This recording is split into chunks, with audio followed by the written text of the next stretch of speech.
एजाए टलिनी Indigo संकट गत 7 दिन में बातिल हेलानी 4,500 रु अधिक विमान आउ यारी भितरे इंडिगो संकट नहीं केंद्र सरकार रखिछंती स्पष्टीकरण।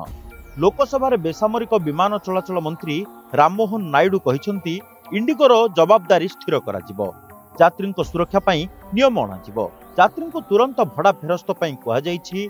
यह सहित इंडिगो विमान चलाचल रे 5% कम करा जायछि। एही स्लॉट अन्य एयरलाइंस को दे दिया जाउछि बोली मंत्री कहिछंती। देशर सबुठारु बड़ एयरलाइंस इंडिगो रे लगातार 8 दिन धरी चलीथिबा अचलावस्था भितरे केंद्र सरकार कठोर निष्पत्ति नैछंती। डीजीसीए एहार 5% फ्लाइट्स रूट काटछांट करिबा पई निर्देश दैछि। या फल रे इंडिगो प्रतिदिन ऑपरेट करुथिबा 2300 फ्लाइट उपरे प्रभाव पड़िबो, अर्थात प्राय 115 फ्लाइट्स कम होइजिबो।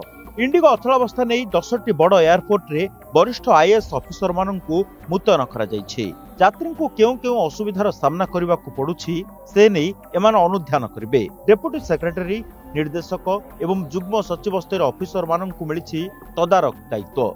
मुंबई, बेंगालुरु, हैदराबाद, कोलकाता, चेन्नई, अहमदाबाद, पुणे, गुवाहाटी, गोवा एवं थिरुवनंतपुरम विमान बंदर रे एही ऑफिसर माननकु मुतयन करा जायछि। आज मध्य इंडिगो विमान बातिल होइछि। सकाळ 10:30 सुधा बेंगालुरु एवं हैदराबाद 180 विमान बातिल करा जायछि। इंडिगो विमान संकट रे सुधार आसी नाही। एपटे इंडिगो कहिछि प्रतिदिन प्राय 2 लाख ग्राहकों को सहायता दिया जाउछि। यात्री विमान बंदर को जिबा आगरु विमान समय चेक करबा को अपील करा जायछि।